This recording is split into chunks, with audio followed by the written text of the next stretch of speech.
Hi book lovers, welcome back to my channel. Today's video is going to be all about marriage of convenience romances because I freaking love this trope. Honestly, I love anything marriage related in my romances. So like marriage of convenience, arranged marriage, fake marriages, fake engagements. I just love this trope and I'm reading a bunch of them right now. So I figured for today's video, I'm going to recommend some of my all-time favorite marriage of convenience romance books. As always, let me know if we share any of the same favorites or if you have your own top favorites, your own recommendations, please feel free to share them. So starting off with a book that immediately comes to my mind when I think of a marriage of convenience romance, it's The Wall of Winnipeg and Me by Mariana Zapata. This book is marriage of convenience and sports romance perfection. And of course it is slow burn because it's Mariana. So like I said, this is the book when I think of the marriage of convenience trope just because it's done so incredibly well. Vanessa and Aiden genuinely don't even like each other that much. They don't know each other that well at the beginning of their book, even though Vanessa has worked as Aiden's assistant for a very long time, but she is done with that now. She wants to move on, and it's a complete shocker when after she quits, Aiden shows up out of nowhere and asks her to marry him. It's a marriage of convenience, a marriage in name only, because Aiden, he's a professional football player, but he's from Canada, so his work visa is expiring, and he proposes that they get married and they have to stay married for 5 years in order to pull this off so that he can stay working in the US, and in exchange, he'll pay off Vanessa's huge student loans. And if I were ever to enter a marriage of convenience, I would definitely do it to pay off any loans that I had. So I totally felt for the heroine here. But the romance is so good because it is slow burn. You get to see the progression of them becoming friends, like getting to know each other through their marriage. You get to see Aiden, who is this huge grump. He is totally antisocial. He doesn't really like people. You can see him growing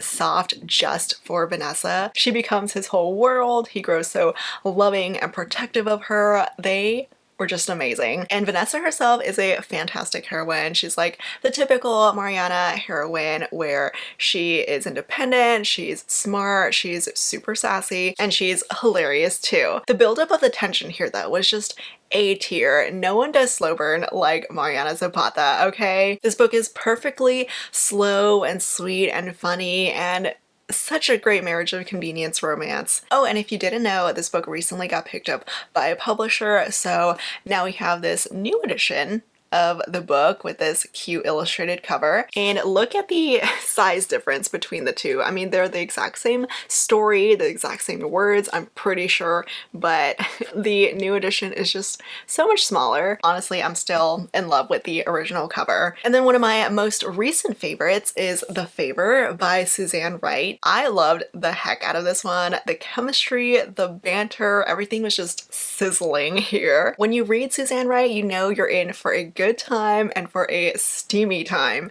So this one is a marriage of convenience between a boss and his assistant. Dane is your very classic ruthless CEO billionaire. He is a bit of an asshole, but the heroine, his assistant, is the only one who's able to stand up to him. Their marriage of convenience starts when he calls in a favor that she owes him because he helped her out a couple years ago, and he's cashing in his favor, which is, of all things, to marry him in a marriage of convenience. They have to pretend to be this real loving couple to the public to pull off this thing. But the amazing thing is that you can tell how much they both want the marriage to be real. I always love when authors can pull off writing only the heroine's point of view, but you know exactly what the hero is thinking and feeling about her through only her point of view. Suzanne Wright does such an incredible job of showing how Dane becomes so obsessed with Vienna. He gets all possessive and protective over her, and I just loved his intensity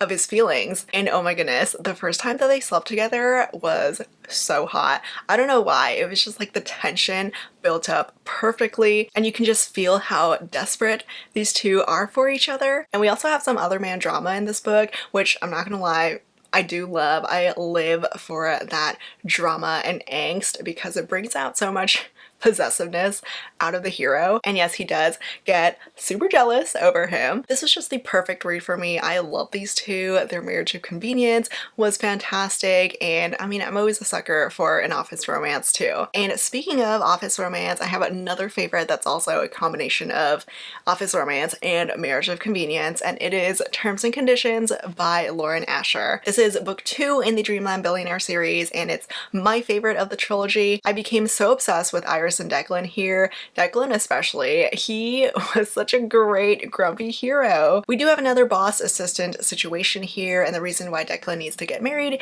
is to get his inheritance from his late grandfather. The only thing is that no one actually wants to marry Declan. He's super hot, super rich, but he is the biggest grump and the biggest jerk. He intimidates everyone, he scares everyone off, except for his assistant Iris, and she somehow finds herself agreeing to be his wife. So they have to pretend to be this loving couple to the public to get his inheritance. They go on a real honeymoon together, they have to go on all these fake dates that might not be so fake, and they're just the cutest thing together. I loved how they matched each other so perfectly well, because Iris does not take any of Declan's shit. We see the both of them very reluctantly falling for each other, and we get to see Declan grow from his grumpy self into someone who treasures Iris and would do anything for her. There's also some groveling at the end of this one, because he does mess up a little bit, but I'm never gonna say no to groveling. So this was a fantastic read. It was definitely the book that made me a huge fan of Lauren Asher's. Another absolute favorite of mine is My Dog Romeo by Parker S. Huntington and LJ Shen. I really had no expectations when I went into this one,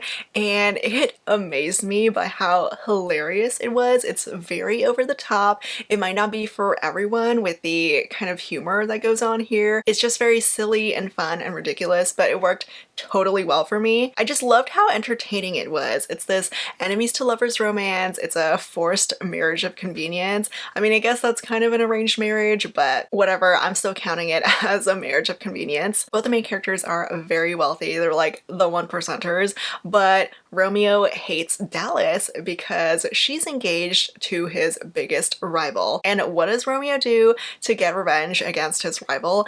He ruins Dallas's reputation in front of their social circle, which forces them to get married to save her reputation. So they're forced into this marriage of convenience. They're forced to move in together even though they hate each other. I also kind of love that this was a little bit slow burn because it felt more genuine because of how much they just didn't like each other at the beginning. They didn't immediately fall into bed, but once they do, it's still very, very hot. And I did appreciate that the hero was not this big man whore. I mean, he's still a jerk, don't get me wrong, but it's always a plus for me if the hero is not a big man whore. And I also love the fact that the heroine made it her life goal to make her new husband miserable as revenge for forcing her to marry him. She lived out her trophy wife life to the fullest, like maxing out his credit cards, driving and kind of crashing his expensive cars. It was just so funny to read because he absolutely deserved all of that happening to him. These two just constantly clashed heads, and it was never a dull moment. So if you love your over-the-top reads, you definitely need to read this one. Another all-time favorite is Lush Money by Angelina M. Lopez. This is the first book in the Filthy Rich series, and you guessed it, we have some rich characters here, or at least one of them is very rich, and it's the heroine. This one is a royal marriage of convenience romance. We have a self-made billionaire CEO heroine and a very poor prince hero. His country has like no money, which is why these two enter a marriage of convenience. He needs her money and she wants a baby. It's so perfectly hot and angsty. I love the way that Angelina M. Lopez writes angst. It gets to me every single time, and the emotions were just all over the place here. We have a ton of hate sex in the beginning because I mean, these two don't like each other, but they have to get married to get what they want. And then feelings start to develop when they understand each other, when they just get each other in a way that they don't get with anyone else. I love the fact that the heroine here is just kick-ass. Like all the heroes that I mentioned before this are, you know, the classic asshole, grumpy hero, but this time it's the heroine who is those things. I just love this book and I love the whole series too. I highly recommend it, especially if you love angst. And then I can't not include a historical romance in my list of my favorite marriage of convenience romances, because historical romances and marriage of convenience just work so well together. They kind of go hand in hand, honestly. I could probably do a whole video on my favorite historical romances with the marriage of convenience trope, but for this video, one of my absolute favorites is When the Earl Met His Match by Stacey Reid. This is book 4 in the Wedded by Scandal series, which is a great series, but this one is my favorite and each book can be read as a standalone. It's a super sweet historical romance. I mean, there's still spice because it is Stacey Reid, but it's definitely one of her more sweeter romances. And I love the fact that it does start off with a bit of a epistolary romance because the main characters exchange letters. Basically, the hero Hugh puts out this ad looking for a wife and he starts corresponding with the heroine, with Phoebe, after she blasts him for that ad. She's like, why on earth would you put up such a ridiculous thing? And they kind of get the ball rolling from there. It's a single dad romance as well. Hugh is a single father and Phoebe is pregnant by a man who left her. So even though Phoebe thinks the ad that Hugh put up was so stupid, she ends up agreeing to it. They enter this marriage of convenience. What's interesting about this romance is that the hero is mute. Hugh can't talk, which is why in the beginning they send letters to each other, and then when they get married, they show their feelings through their actions. It was so unbelievably sweet the way that these two learn to communicate with each other in spite of Hugh's disability. It was beautifully written, it got me all in my feels, and I just love this one. I have a fantasy romance next with a marriage of convenience. It's Iron and Covenant by Ilona Andrews. This is book 1 in the Iron Covenant series, and it has been a while since this book came out, and we're still waiting on a sequel. We're still waiting on the rest of the series, but this first book is incredible. I mean, I love Ilona Andrews in general, and this one is such a fantastic marriage of convenience between two very unlikely characters. So this book, even though it's the first book in a series, it is a spin-off of the Kate Daniel series by Ilona Andrews, which is one of my all-time favorite series. It's such a good urban fantasy series. And even though you don't have to read the Kate Daniels books because it's a 10-book series in order to read Iron and Magic, it definitely enhances the story here because the hero of Iron and Magic is the villain of the Kate Daniel series, or he was one of the villains of the Kate Daniel series. He is a complex character and he was such a compelling and interesting villain. I mean, he was good enough to get his own story, right? To get his own romance, to be the hero of his own series. Already going into this book, I loved the hero's character. I loved Hugh because of how interesting he was, and I was really looking forward to his own series, and this did not disappoint. I loved him. I loved his new wife, Alara. She is a very unique character. She is some sort of magical creature that we don't still understand quite yet, but she's powerful just like the hero is. Like, individually, these two are fascinating characters, and when they meet, they don't like each other. It's very much enemies to lovers. The reason behind their marriage of convenience is that Hugh is like a leader of his soldiers and he needs a home base for them. On the other hand, Alara needs soldiers to protect her home and protect her people. So it's a match made in heaven, except that they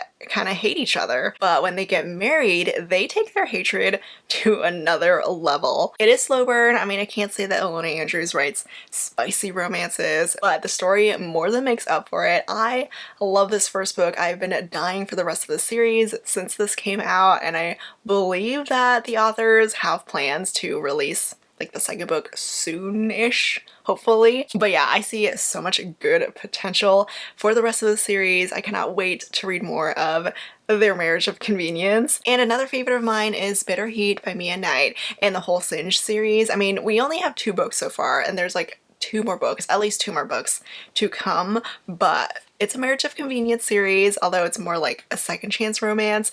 The main characters were married before and then they got divorced and now they enter another marriage, but this time it's not for love like the first time, it's for convenience. It is a dark romance series because the hero is a psychopath. He has very dark tendencies, and the steam is incredible. Jasmine is a badass heroine. I love the way that she makes Roth work for this marriage of convenience. And Roth is a little bit more than crazy, but he's crazy for Jasmine, and that's really all that matters, right? He is this self-made billionaire CEO who will stop at nothing to have Jasmine back in his life again, to have her as his wife again. So if they have to enter a marriage of convenience to do that, then that's what they'll do. And even though I love Roth, I mean, I love my psychopath heroes, the heroes who are so obsessed with their heroines, I love Jasmine just as much too. She's a woman who comes from wealth,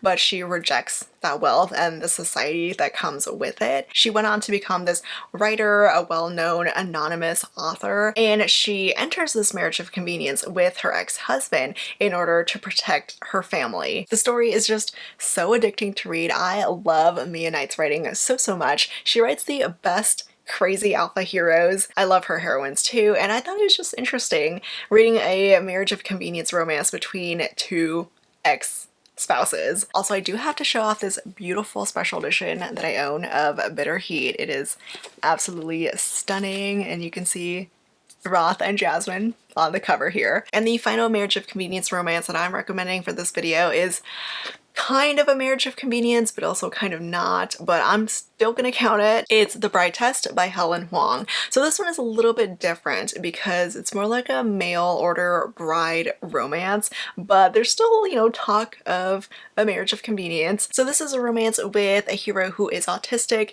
and he doesn't really understand romance or relationships, and his mother gets desperate for him to get a wife. So she goes to Vietnam to get him a bride, and she comes back with the heroine, with Esme. She agrees to go to the US with Kai's mother to try to get Kai to agree to marry her because she wants a better life for herself and her family. She moves in with Kai and basically becomes his wife, just without the whole marriage contract. And she goes through this whole journey of assimilating to the US, all while falling in love with a man who doesn't really understand love, but is trying his very hardest to show that he truly cares about her. It's angsty and emotional and so sweet. I loved Esme and Kai. I love their individual journeys. I loved their romance together. This is my absolute favorite book from Helen Huang. It's so special. And even though it's not